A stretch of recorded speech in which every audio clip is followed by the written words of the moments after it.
नमस्कार दर्शकों, स्वागत है आपका मेरे इस YouTube चैनल पे। मैं इस समय हूँ कल्पा में। हिमाचल का एक बड़ा ज़िला है किन्नौर, जिसकी हेडक्वार्टर्स है रिकांगपिओ और उससे 6 किलोमीटर आगे है कल्पा, जो एक बहुत ही पॉपुलर टूरिस्ट डेस्टिनेशन है। और मैं अब कल्पा में एक होम स्टे में हूँ, अक्षित होम स्टे। और मेरे साथ है किरण नेगी जी, जो इस होम स्टे को चलाते हैं। आपका स्वागत है। नमस्कार सर। पहली चीज़ तो आप ये बताइए कि ये आपको कैसे ख्याल आया कि यहाँ एक होम स्टे बनना चाहिए?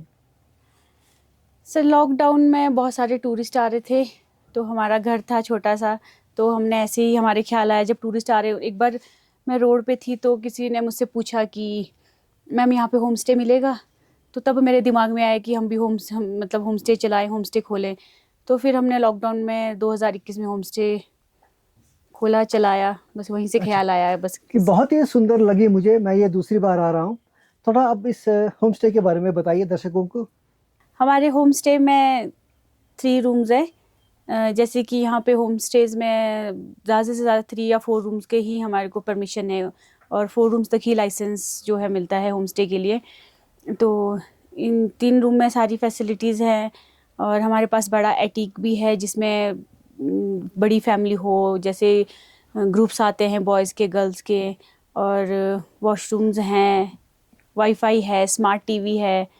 मतलब होम स्टे में जो फैसिलिटी होनी चाहिए वो सब फैसिलिटीज़ फ़िलहाल है। अगर आप इस प्रॉपर्टी में आओगे तो आप देखोगे कि इसके चारों तरफ बागान है, एप्पल के बागान है। और एप्पल के जो बूटे हैं वो ऊपर एटिक तक आते हैं। अभी तो फ्लावरिंग सीजन चला हुआ, बहुत ही सुंदर है। सामने से आप देखोगे तो आपको किन्नर कैलाश के भी दर्शन होंगे। और बताइए कि कल्पा में देखने के लिए टूरिस्ट के लिए क्या-क्या है? कल्पा में मैक्सिमम तो सर किन्नर कैलाश व्यू के लिए आते हैं। जो किन्नर कैलाश महादेव के दर्शन हैं वो कल्पा से होते हैं। और बाकी यहाँ पे हमारा बहुत सुंदर नागिन नारायण जी का मंदिर है, और मोनेस्ट्री है। बाकी एक रोला क्लिफ है, बट जिसको सुसाइड पॉइंट भी लोग बोलते हैं। बाकी आप साका कैंपिंग भी कर सकते हैं, जहाँ पे आपको आजकल बर्फ़ ही बर्फ़ मिलेगी। तो सर छोटी-छोटी बहुत सारी चीज़ें हैं देखने के लिए।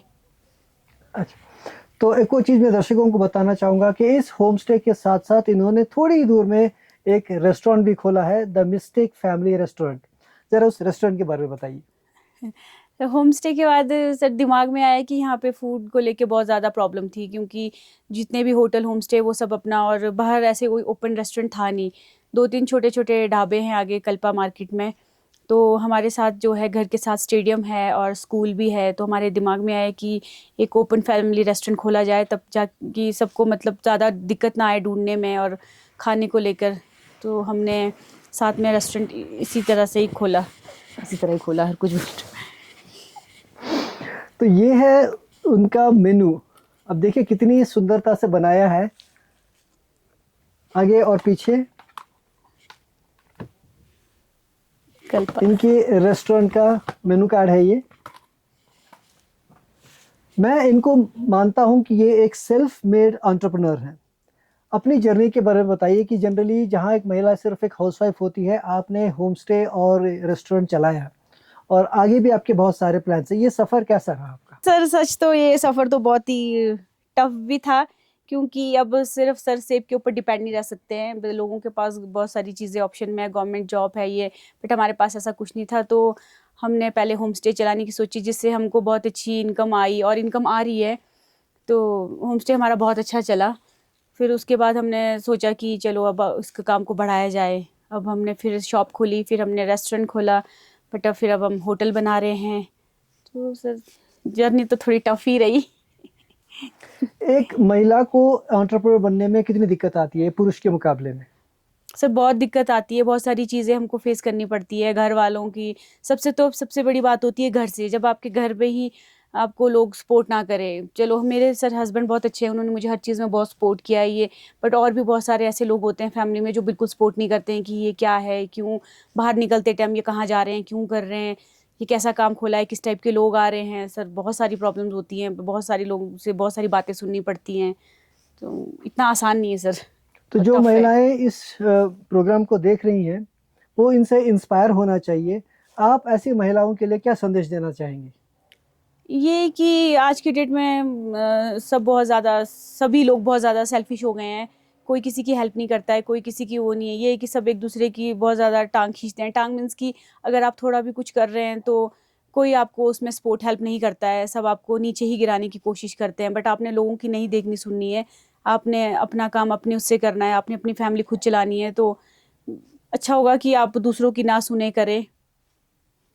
मैं क्या बोलूँ सर, मेरे साथ जो अपना एक्सपीरियंस है ना, मैं वो बता रही हूँ सर। मेरे साथ मतलब ये है कि ना, किसी ने फैमिली ने किसी ने सपोर्ट नहीं किया, सबने फैमिली वालों ने मतलब गलत गलत ही बोला, और सबने नीचे ही, आज तक भी सर नीचे ही खींचने की सब कोशिश कर रहे हैं। कि बहुत कम लोग हैं कि जो ये है कि अगर आपने अच्छा किया है तो कोई तारीफ करेगा, बट पीठ के पीछे सबका यही होता है कि यार इन्होंने ऐसे कर लिया वैसे कर लिया, तो कोई गेस्ट को वो करेगा। कोई है ही, होता ही नहीं घर। अब पहली बात तो सर आज की डेट में कोई अपना है ही नहीं, और कोई किसी को सपोर्ट और किसी को अच्छा होते देखते देख ही नहीं सकता है। तो मैं तो ये सब तो जैसा कि आपने सुना, चैलेंजेस बहुत होंगे, खासकर अगर महिला हो, अगर आपके पास कोई सपोर्ट नहीं है तो और भी मुश्किल होगा। लेकिन जैसे कि किरण जी ने दिखाया कि अगर आप में वो दृढ़ता है, आप में वो डिटर्मिनेशन है, तो इन सब चीज़ों के बावजूद भी आप सक्सेसफुल बन सकते हैं। तो बहुत बहुत धन्यवाद आपका हमसे बात करने के लिए। थैंक और यू मैं सर, दर्शकों थैंक से यू। आग्रह करूंगा कि अगर वो कल्पा आएंगे तो अक्षित होम स्टे में ज़रूर आएँ, और इनका जो रेस्टोरेंट है द मिस्टिक फैमिली रेस्टोरेंट, उसमें ज़रूर अपना खाना भी खाएं। धन्यवाद। Thank you.